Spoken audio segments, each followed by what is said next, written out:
Welcome to Crash Concepts, where the economy, energy, and the environment are explored. Up next, fresh ideas and insights into the factors that are driving the world and shaping your future. Presenting information you can't afford to live without, here's Chris Martenson. Welcome to this Peak Prosperity Podcast. I am your host, Chris Martenson. You know, as tensions between the West, by which I principally mean the US, the UK, and Europe, and Russia, ratchet ever higher, so do the stakes. Now, listening to Western mainstream media will leave you worse off for your efforts because too much essential context is almost always missing. The Ukrainian war did not start in a vacuum a few months ago. Now, despite a lot of complexity and the enormous risks of poking sharp sticks at a potentially dangerous bear, the US and Europe have been doing just that, blaming Putin personally, targeting people close to him for sanctions, and now levying economic sanctions on all of Russia. Today we're speaking with a guest I am especially keen to interview on this subject, Mr. David Stockman, economic policymaker, politician, and financier. As I'm sure you know, Mr. Stockman served as the director of the Office of Management and Budget in the Reagan administration and was the youngest cabinet member of the 20th century. Since then, he's held executive positions in many of the most influential banking and buyout and private equity firms, including Blackstone and Salomon Brothers. He is the author of The Great Deformation, which if you haven't read it, you really should. It came out in April 2013. It's blunt, sometimes delightfully and deservedly scathing of the various fiscal and policy blunders that have degraded our current and future hopes for prosperity. Welcome back to the program, David. Very happy to be back with you, Chris. Well, we're going to discuss Ukraine today, so let's start with this. I have to confess, I didn't believe President Obama when he recently said that the most recent sanctions against Russia were about, quote, standing up for the rights and freedom of people around the world, unquote. So the question is, what compelling U.S. interests are at stake over which flag flies over Crimea or even eastern Ukraine?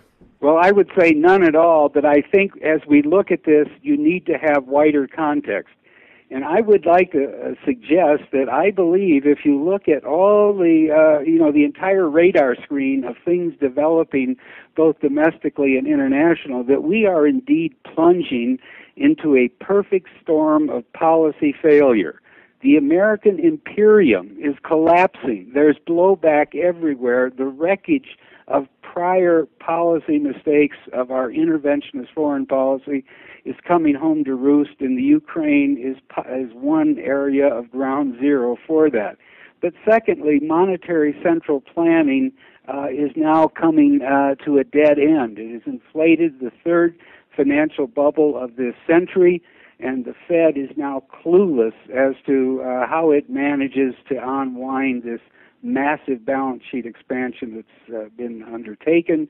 And third, the fiscal doomsday machine continues to crank on. Washington is ignoring the fact that we're 6 years into a business cycle expansion and we're still running massive deficits, and there's no cushion for the next upset that comes to the economy. Now, why is all this important? Because I think the foreign policy failures, the collapse of the American Imperium, as I call it, is at the center of this, and it will push all of these things in the wrong direction. We are now becoming much more aggressive in our foreign policy than ever before. We can't afford it by any means, and the potential for this to create black swans, to roil or dislocate these very fragile financial markets that have been created by this massive central bank balance sheet expansion and liquidity provision makes what's happening in the Ukraine or what's happening in the Middle East on the Gaza or in the collapse of Iraq even more dangerous in terms of what it could trigger. So we're in a real pickle here, and I think it's compounding by the day. I certainly agree, and there's extraordinary risks, and I want to get to those in a minute. First, I want to rewind the clock a little bit and give people the appropriate context for the story. I think much of the story begins in 1989. James Baker, then Secretary of State, was sitting down with Gorbachev. They're trying to carve out a mutually agreeable diplomatic solution to the conundrum of how to go about removing USSR troops and influence out of East Germany so that that reunification could go forward. What happened then? What was said? What was promised? And why is that important? Yeah, I think that's a very important inflection point. In simple terms, Baker said that in return for Gorbachev's and Soviet cooperation in withdrawing from East Germany and permitting the unification to go forward, the U.S. would pledge that NATO would not expand by a single inch. And that was a solemn commitment, and frankly, that made sense. Because if the Cold War was drawing to a close, if the Soviet Union was in the final throes of its collapse, which by then was becoming more evident, then the very purpose of NATO had passed. And the right thing to have to do at that point, going into the 1990s, was to figure out how to shrink and dismantle and eventually eliminate NATO, just as the Warsaw Pact was being dissolved on the other side. Well, history took us in exactly the opposite direction, to a mindless expansion of a military alliance that was obsolete after August 1991, when the Soviet Union literally dissolved. And we had, at that point in time, there were 16 nations in NATO, and today there are 28. And we have added all these tiny micro-states and have encroached deeper and deeper into Eastern Europe until eventually we were on the doorstep of Russia. And I think that is what has precipitated this unexpected and very precarious or dangerous confrontation that we have at the moment over the Ukraine. Well, this is important. Ukraine was really pretty much the last game piece on the table. NATO had pretty much expanded pretty much all around all of that. So as we shift forward in time, former President Yanukovych, there's another key pivotal moment. He was kind of sitting on the fence last fall, as I have the story. In fall of 2013, I think it was November, he was supposed to sign the European Association Agreement, which is an economic agreement, which he most famously did not. I think he showed up to the conference and basically punted at that point, did not sign that. Instead, he turned back towards Russia. I'm thinking that tweaked a few noses at the State Department. Yes, it did, and it also was in the context of the huge mistake that Obama made in August last year when they proclaimed that the chemical weapons which had been used in Damascus had been launched by the regime. There was no question about it. It was black and white, and that he was on the verge of launching the airstrikes, as you remember. Mm-hmm. At the last minute withdrew. Putin stepped in, came in with a much better solution, and that was the ultimate disposal of all the chemical weapons by the Assad regime.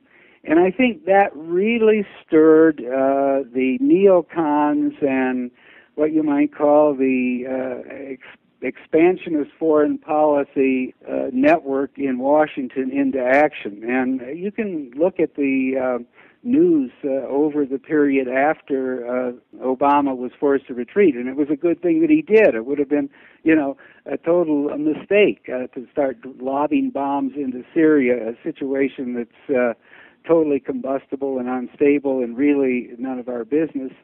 But in any event, after that, the drumbeat began to get louder and louder about Putin and Russia and the situation in the Ukraine. I think clearly the evidence is that U.S. Agents were heavily involved in the street demonstrations and then effectively the coup d'etat that occurred in February. A new government was installed. The constitutionally elected government was thrown out. The elected president had to flee. And you brought into power some pretty unsavory people in terms of a ideology which is almost neo-fascist in its history and in its posture, and it created enormous tensions in the Ukraine because the eastern side of Ukraine is Russian-speaking, and has been oriented to Moscow for decades, if not centuries, and it created another, possibility of ethnic clash and ethnic cleansing, which began then to mobilize the resistance, the rebellion on the eastern side of the country in the Donbass region. One thing led to another. We didn't have any show any sensitivity to that in Washington and the State Department, and instead treated the Ukraine as a sovereign country that had the right to go in and put down a rebellion. We've encouraged them to do that. And so now you have the armed clash in the Donbass region today, right on Russia's doorstep. So what I'm saying is, in the big picture, NATO shouldn't have been expanded. In more recent times, there was no reason why the elected government of the Ukraine couldn't decide to try to do a deal with Russia that it found more attractive than one with the West. When it came time to clash on the streets and a challenge to the government, we shouldn't have been there encouraging and enabling and facilitating that destabilizing event. When the new government took power, obviously it was not sensible for us to egg them on, to encourage them, to enable them to begin a major military operation against several million people in the eastern regions of the country. So I would say that this crisis was not made in the Kremlin, as the mainstream narrative wants you to believe, but it was generated, gestated in Washington, both over the longer term and because of the mistakes that we've made since the end of the Cold War, and in the near term because we've jumped into a civil conflict in a country that has never been stable or had consistent borders, for centuries, and is not really our business to try to manage and direct. I think that's all very well said, and I'm wondering how much getting our nose out of joint by being outfoxed by Putin, who, by the way, all he did was prevent us from going in and unnecessarily bombing a sovereign nation and ostensibly trying to take out its leader, Assad, over evidence that turned out not to be painting the narrative we wanted. Now, I just want to set the stage a little bit more, because in our press, I've seen the people in the eastern part of Ukraine described as separatists generously, terrorists ungenerously. And I want to note that they're all Russian speakers. And so there's a couple of parties that are in power in Kiev, in the western part of the state right now. And one of those is Yulia Tymoshenko's Fatherland Party. And she was caught on tape saying that the way they should deal with the 8 or 9 million Russian-speaking citizens is to nuke them. There's a lot of reasons why Russian-speaking people would believe that they would not get a fair representation at best, but might even be at threat at worst. Should some of the parties that are angling for power in the West rule their lives. Is it fair to say that these are people who have a legitimate concern over the kind of people who seem to be propped up in the West? Yeah, absolutely. And the narrative that we have going here, that these are terrorists, that somehow they're equivalent, to what we have dealt with in the Middle East or in Afghanistan, is just so far from the truth and so inaccurate that it's astounding. There has been ethnic conflict in the region of the Ukraine for centuries, and in more recent times, during the Soviet Empire, there was a huge reshuffling of populations that was done in classic form by Stalin, when a lot of Ukrainians were moved out of the east, the Donbass, the Pittsburgh of the Ukraine, if you will, the steel, coal, industrial, and machinery center. Russian speakers were brought in because Stalin was the great paranoid who didn't trust the Ukrainians after the uprisings of the early 30s, and for good reason. You know all about the liquidation of the kulaks and so forth. And so the country today is, enmeshed in a tremendous, convoluted, difficult, bloody history that we're ignoring entirely. But the point is, when nationalistic and neo-fascist oriented Ukrainians seized power in Kiev, that was a dramatic signal to the Russian speakers that huge trouble is ahead. The clash that has happened on and off over decades and centuries was about ready to get red hot, and so they did organize themselves, and they did arm themselves, and they did attempt to form a breakaway republic because they didn't want to be part of this unconstitutional regime that took power in Kiev. Now, obviously, the Donbass region has been part of the greater Russian economy and polity going back centuries. And it is not something that the leadership of Russia can just totally ignore. And I don't consider what they're doing a indication that they're bent on world conquest or that they're going to march all the way through Eastern Europe and through Poland and the Baltics and to the doorstep of Germany. All of this is just paranoid and delusional.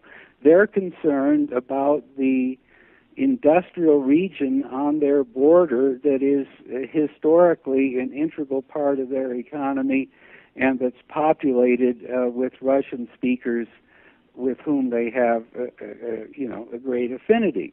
And they are extremely nervous about the agitation of Washington and the West in Kiev and the machinations of the new government.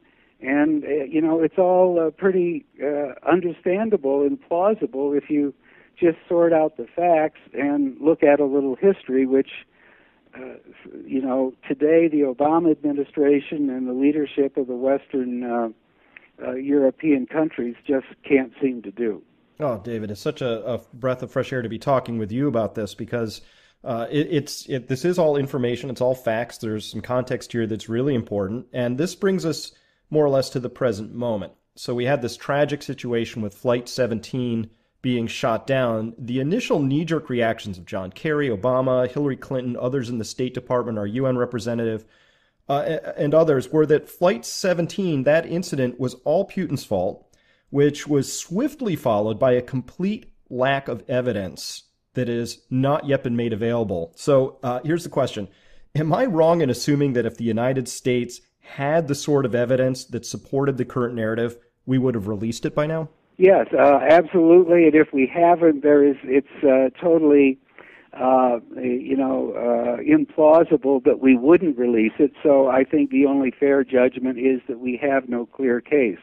The larger point is there is an armed clash going on. There is a serious, broad-ranging civil war occurring in the eastern region, in the Donbass. And obviously, in the context of a raging civil war, it's possible that either side accidentally shot down that Flight 17.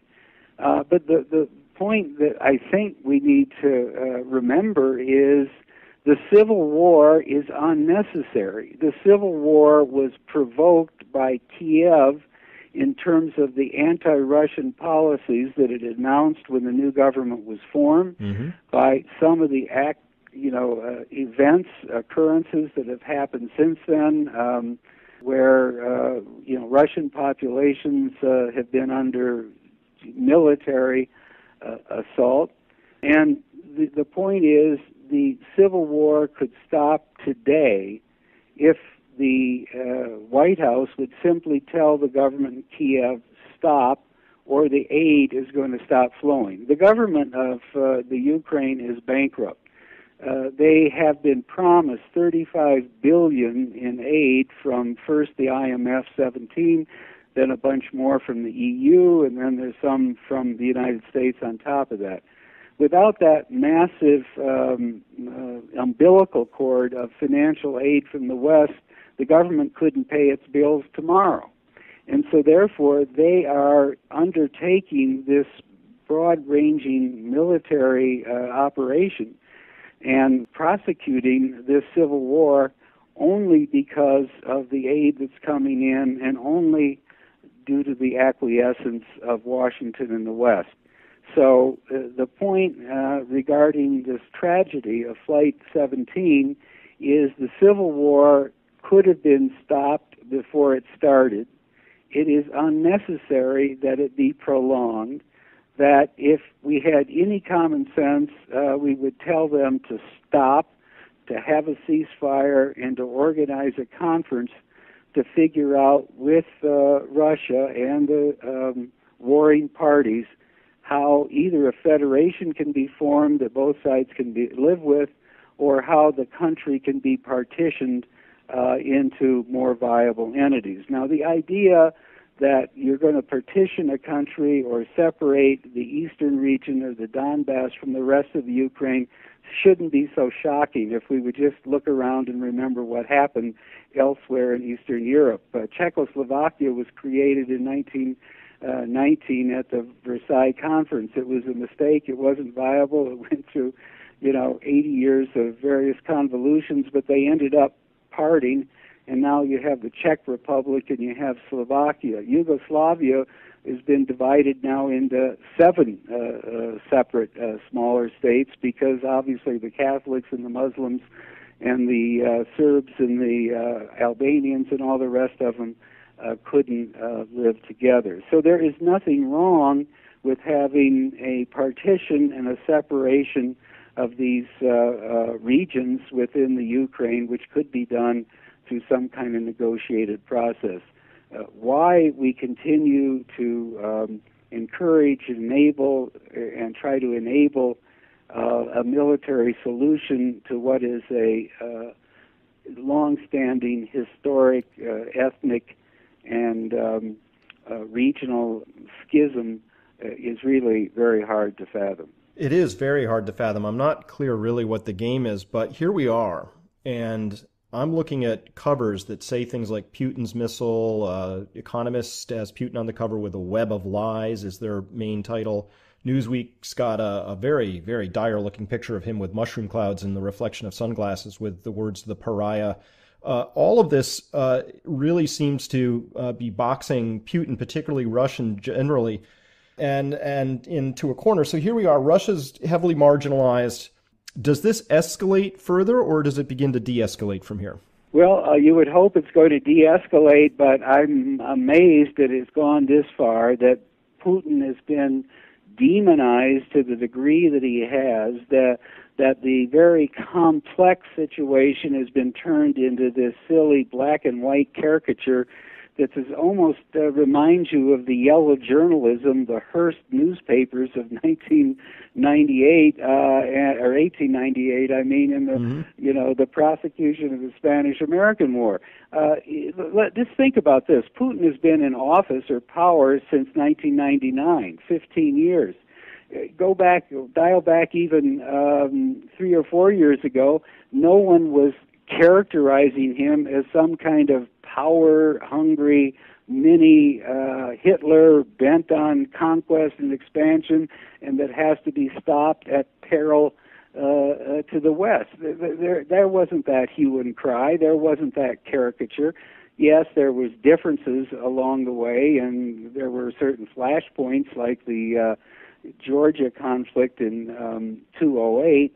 But the whole imagery that's developed that you describe in those cover stories is really made out of whole cloth in the last 6 to 12 months. And I say it was really crystallized and catalyzed when Putin essentially stepped into the breach in the Syria event in August and September and helped the world move in a more constructive direction. And basically, the war machine in Washington, I call it the warfare state, couldn't abide that. There are just too many people that operate in the devil's workshop, which is to say we have all of this capacity, we have all this machinery of war making and of intervention and of global empire that's obsolete, unnecessary, and yet it's manned by people who want something to do, who need to justify budgets, who need to pursue and prosecute missions. And that's what I think is happening at the present time. It's just the warfare state machinery has gotten itself activated into motion, and it's drastically simplifying the real facts that we face and creating a narrative that is, really preposterous in terms of what our real national security, what the safety and security of the American people really requires in this circumstance. Very well said. So, quick aside, I didn't intend to go here, but you've raised it, and I really, it's very important to me. The Fourth Estate. Where is our press? I thought after all the mea culpas, gosh, we were so badly misled in the Iraq situation. Look, we helped spin propaganda and lies out of the Office of Special Plans. Feith Pearl and Rumsfeld's special little cook chamber there, where they came up with falsified WMD information on Iraq. I thought after that we might have seen a bit more circumspection and maybe investigation on the part of journalists. I'm not seeing it. Not in the Washington Post, New York Times, none of them. They are just going straight out with the main narrative. Do we have a Fourth Estate that's useful anymore in the mainstream press? Well, that's a great question, and I think it just reveals the degree of partisanship that prevails in the Fourth Estate, in the mainstream press, notwithstanding all of their protestations of nonpartisanship and balanced, fair and balanced, and so forth. So what we have now is the conservative press, the Fox News, always looking for an opportunity to have a confrontation, to flex muscles, to mobilize the machinery of the warfare state. And so Putin makes for a wonderful new target, of attack. But on the other hand, the middle of the road in liberal press, let's say CNN and MSNBC, if we want to talk about the cable channels, are so focused on currying favor with the Obama White House that they're essentially repeating the talking points that are sent over from the State Department or from the White House or DOD. They are literally rebroadcasting talking points and unwilling to challenge the incumbent administration. So essentially, both sides of the press, the so-called conservatives and the so-called middle and left, are neutralized, and we're getting no serious digging into the complexities or history of these situations, and instead, the kind of silly presentations that we're getting nightly at the present time. You want to talk about silly? Let's talk about a very serious allegation that was made. It was the assertion that Russia had fired across its border with both artillery and rockets into Ukraine, had caused damage and death. That's a very serious allegation, and the substance for that allegation, which CNN repeated quite breathlessly for a number of days, was a series of images that came not from U.S. spy satellites or intelligence services. It came from a private company called Digital Globe, and it was a couple of images, so we don't know the actual timing or provenance of those, and they were tweeted out across Jeffrey Piot's Twitter account. The ambassador to the Ukraine, right? Right, exactly. Didn't we use? And besides that, if you looked at them, they were indecipherable. In other words, they were essentially cartoon caricatures with showing big arrows coming from one fuzzy spot on the picture to the other, and who knows when, what point in time those were taken, what really was on either end of those arrows. I think it's a lot of nonsense, that it isn't even close to the kind of intelligence we really have, and if they had it, believe me, they would be declassifying it and making it public. You can't even get facts such as these. The Buke system, so-called anti-aircraft system launcher, is being blamed for bringing down Flight 17, and maybe that's going to prove to be correct after real evidence comes in. But what they don't tell you, and they say that is a Russian-made system, and so therefore the viewer is left to judge, well, Russia must be behind that. No, the entire Ukrainian military equipment is Russian because the Ukraine was an integral part of the Soviet military machine until the Soviet Union finally ended. And the Ukraine, to this day, has 60 Buke anti-missile systems, and maybe the rebels got their hands on one or two when various units of the Ukrainian military defected. But you don't get the facts that there are 60 of these units under the control of the Ukrainian military that apparently, according to the data that was presented in a press conference by the Russians last week, 4 of these systems were brought very close to the battle front before Flight 17 was shot down. And so I think, it's totally unclear at this point how this tragedy happened, but the simple solution that it was probably a Buke missile and they're made by Russia and therefore Putin is behind it is, unbelievably superficial, but it's essentially the narrative that you're getting from the cable news today, and particularly I would be especially critical of CNN. You might as well label it the War Channel. Their coverage is just shockingly superficial and one-sided. David, I particularly thought that for the number one purveyor of arms systems in the world, which is the United States, to say that you bear responsibility for whatever happens with those weapon systems, regardless of how or who uses them in the future, seems to be kind of a dangerous slope to wander down. It's as you mentioned, there are a bunch of these systems. We don't know who used them at this point in time. We don't know if it was accidental. We don't know if it was intentional. But a very serious question that Russia raised is the fact that they had and released evidence, photographs showing that there were multiple Buke 1 missile systems in the area, and further, the radar was operational on July 15th, 16th, 17th, and then went quiet on the 18th after the shootdown, and that all of these were under the control of Kiev. So, seems like a good investigation would say we have some questions there. And this just goes to show, it raises a point here for me, which is I think Russia has actually been demonstrating considerable restraint so far. But now we've just had this next layer of sanctions come down from both Europe and the U.S. And you might say, listen, that they're not actually all that severe, but it is another layer of sanctions.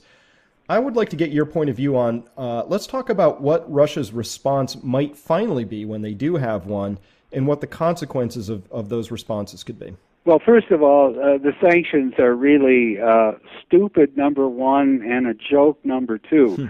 As far as I can remember, we've never, isolated individual members of a regime by name and attempted to put them on double probation, so to speak. But that's, the sum and substance of much of what we're doing is, picking fights with Putin's inner circle and even his outer circle, and maybe even some people he doesn't know. So the first thing is, this isn't very serious. It's kind of kid stuff. It's people sitting around in Washington trying to come up with a response, but not wanting to go too far with real confrontation, and so they invent all of these games, which do nothing but cloud the situation and intensify the conflict between the two sides, but are not going to have much real impact. Some of the Russian oligarchs are not going to be able to buy another $60 million high-rise apartment in Midtown New York, but that is not going to crimp their style in the long run. Now, they're trying to move to something more serious right now, but even when you look at what they've proposed, it's more form than substance, that we're not going to allow military exports to the Soviet Union, except that only applies to new contracts. And so therefore everything that's in the pipeline right now will continue. Spare parts and repair parts for any systems that have been bought in the past can continue to flow. Or we're going to restrict the export of high technology oil field equipment, but it's only oil fields, not gas, interestingly, and it's only offshore when the massive, as you well know, resource of Russia is onshore in the vast tracts of, Siberia and all the other oil fields. This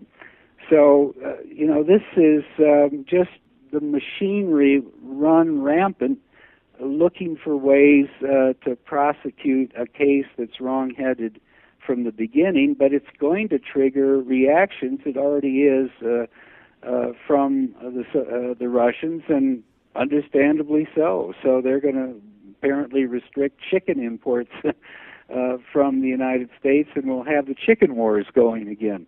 I don't think any of this represents the work of adults. I think it's sort of juvenile delinquency run loose in the corridors of Washington, D.C. It feels petulant to me too. It does not feel of the statesmanship of a George Kennan or James Baker, who understood that diplomacy is about interests that are being balanced against consequences, and that there's history both before and after this moment in time. It feels rather like we want our way, we want it now. The confusing part to me that perhaps you can shed some light on is the degree to which Europe has been following along. They have the most to lose in this story, of course, just because if somehow war or sanctions lead to the loss of gas flows, natural gas from Russia, Europe's in a world of hurt. Why do you think they're really hewing to the U.S. policy at this point in time? Well, I think they've been very reluctant co-participants in this. They have been, until Flight 17, dragging their feet. But I think the emotional impact on the publics in Europe when this flight went down, and it was mainly Europeans who were on the flight, has allowed politicians to become a little more aggressive and a little bolder, and therefore more willing for the short run and for the moment to acquiesce to the demands from Washington for escalating level of economic sanctions. But this is all in the immediate, emotional aftermath of this airline tragedy. And one, I'm not sure how long that will last. Secondly, it's clear that what the Europeans are doing is so riddled with loopholes that will become increasingly evident as regulations are written and more facts come to the surface. But third, the European economy is in a very fragile state, as we all know, and this could be just a trigger, a catalyst to tip it over into a new relapse into recession. Obviously, before any of this really heated up, the German central bank was saying that the German economy is basically going to flatline in the second quarter. Italy is going to be negative. Spain is barely creeping along. So France is clearly unraveling. So therefore, it comes at a very delicate moment economically that has all kinds of ramifications that we could get into, including calling Draghi's bluff on the whatever it takes quote. Because if the economy relapses again as a result of the events that are occurring on the Ukrainian front, what is he going to do? Is he really going to try to do QE proper? And if so, is the Bundesbank going to acquiesce? I mean, there are huge questions here. There's been an enormous amount of speculation in the debt of the peripheral countries based by the fast money who took Draghi at his word, but they'll reverse those trades as fast as they put them on if any doubt begins to arise. So, as I said at the beginning here, I think we're heading into a perfect storm of policy failure. And when I said that, I mean not only in the United States and not only with respect to the Federal Reserve, but this is pretty much a global condition, and certainly one that is, on the edge in Europe as these factors come together. They haven't really solved their fiscal problem. They've had a small reprieve. The monetary situation is highly uncertain at the ECB, and the economy is likely to have at least some shock effect from the this growing, escalating conflict with Russia and the sanctions that are being tossed into the mix. Well, absolutely, and very well said. With that, this idea that there's a perfect storm of policy failure, I too happen to think that this escalates further before de-escalation. It's just been too much, too fast. It feels like somebody in Washington has a point to make. And I'm not sure that they've really calculated that Putin is not exactly a Saddam. There's a vast world of difference in training and power and skill between those two adversaries. But it's almost like we're treating them exactly the same, both in the court of public opinion, but also through the policies. It's like a cookie cutter. It really feels childish to me, unless that's just how you do things these days. That's modern diplomacy. So with those risks that you see, are you doing anything personally to insulate yourself? Is there anything we can do? Well, I think the main thing you can do is stay out of the market. Stay out of harm's way. There's always the assumption that you're smarter than the next guy, and when the bell rings, you'll hear it before everybody else. And so therefore, why not stay in for another 5% or another 10%, or why not put on the carry trade and take the yield on the bond and fund it, with short-term cheap money. It's an easy way to make a lot of money. But I think all of these things are exceedingly dangerous, and the financial markets have been more or less ruined by the central banks.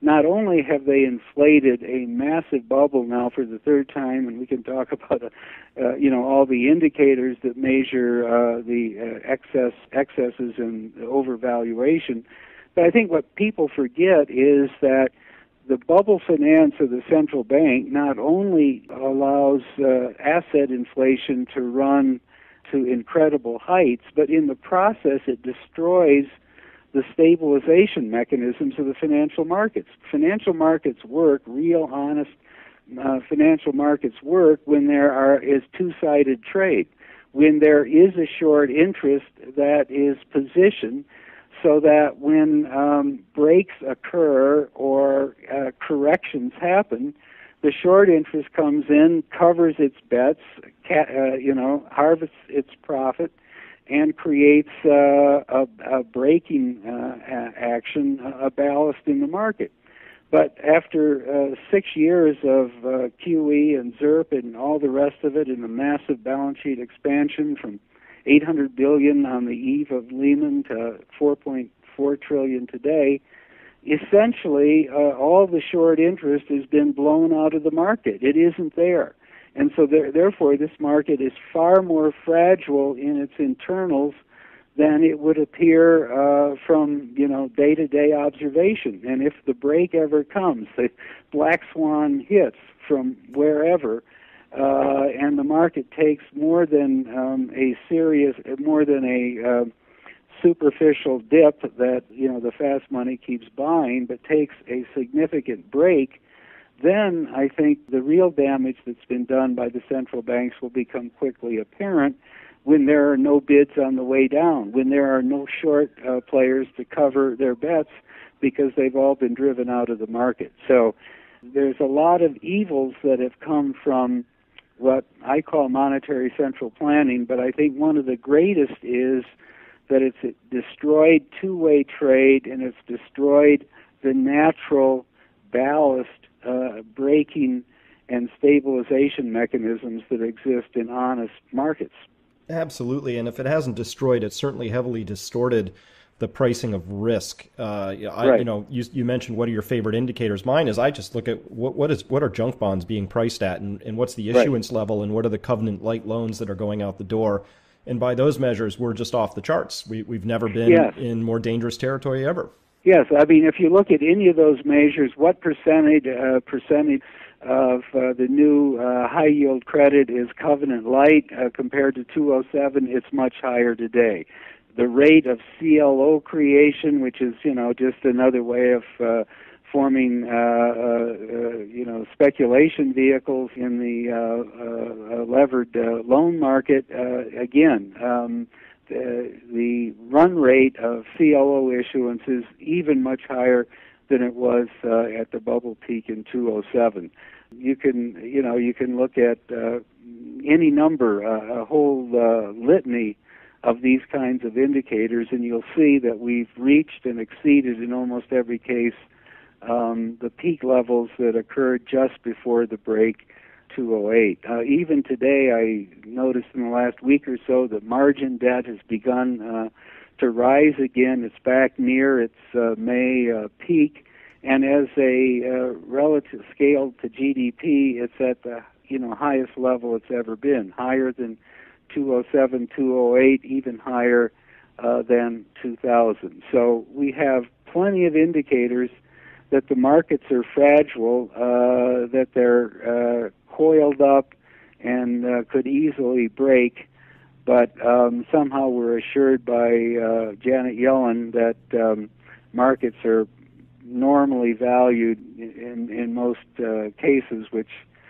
clearly is dead wrong. This is a huge area we don't have time to go into, but I'm really glad you brought it up, because when you're talking about a perfect storm of policy failure, it's not sufficient just to note that we've got some geopolitical policy failures that we're about to, maybe those chickens are coming home to roost, but at the same time, we're at the tail end of probably one of the most ill-conceived and expansionary monetary policies that the Fed, frankly, doesn't know how they're going to get out of. If you ask me today, or I think anybody, no matter how sophisticated, how is the Fed going to unwind its balance sheet? They'll tell you, A, they don't have a clue, and B, it's probably not possible, because when you're expanding your balance sheet, by definition, you are buying into a rising asset market. People love selling their stuff for a better price. When you're doing the opposite of that, by definition, you are selling those same assets back into a sinking market. People hate buying things that are going down in price. It's even, Chris, I think it's even worse than that, because on the way up, as they inflated this bubble, the smart money got on board and basically, were front-running everything the Fed was doing. So once they became confident that the $85 billion a month of bond buying was going to stabilize, if not enhance the price of the bond, and they could buy it on 98% repo leverage at zero carry cost, they jumped in hammer and tong. And so the Fed then had this magnetic force working with it, which is the fast money in the market attempting to front-run the direction of Fed policy. But just think what happens if they actually began to allow interest rates to rise, or would begin to attempt through one mechanism or another to shrink their balance sheet. The fast money will get on the other side of the trade just as fast as it rode the bubble expansion to the top, and they will sell what they think the Fed is selling. And that will cause a massive unwind of the greatest overvalued market bubble in the world, which is the government bond market. Well, what do we do here then? If the Fed is clearly trapped, they own that balance sheet for its duration, which is, I think, forever. Is that what you're saying, or is there some other way? Yeah, I think they, of course, they're now inventing rationalizations as to why they won't have to shrink it. If you remember when QE experiment was just getting started, there was plenty of reassurances from Bernanke and the other Fed speakers. Don't worry, we'll know when the time has come to change direction, and we'll come up with the ways and means and mechanisms to shrink the balance sheet back to a more normal level. They're not saying that now. In fact, more and more you're hearing from Dudley and some others who are the real strategists in this cabal, that, well, we don't really have to shrink it. We can just grow out of it over the next decade or two. But what that means is that they have out and out monetized in the order of $3.5 trillion worth of government debt for literally no purpose. It caused a financial bubble that's going to break, and so that wasn't permanent. And it obviously did almost nothing for Main Street, because I say the 1% to 2% growth we've had is just the natural regenerative forces of private market capitalism working anyway. So they're going to have a hard thing to explain, and that is, why did they monetize $3.5 trillion worth of debt and allow the politicians in Washington to get off the hook, kick the can down the road, and allow the fiscal situation to continue to fester and drift towards the wall? And that's the other point that I think I started out with, the fiscal doomsday machine. Nothing has been done. The next time we get a recession and the deficit, soars to $2 trillion or more, we're going to be in a very hard way, obviously. This all has to be information that Putin is working with, and also China. They all know that we're in an unsustainable fiscal situation in the West. So let me toss Japan into this story for a minute. So that's UK, EU, US, Japan. And we're in a fiscal situation which is not even working after trillions and trillions and trillions have been expended, and this recovery is as good as it's going to get. But you're saying that when we get into the next down leg, the expenditure deficits explode all over again. And at that point in time, what options do we have left?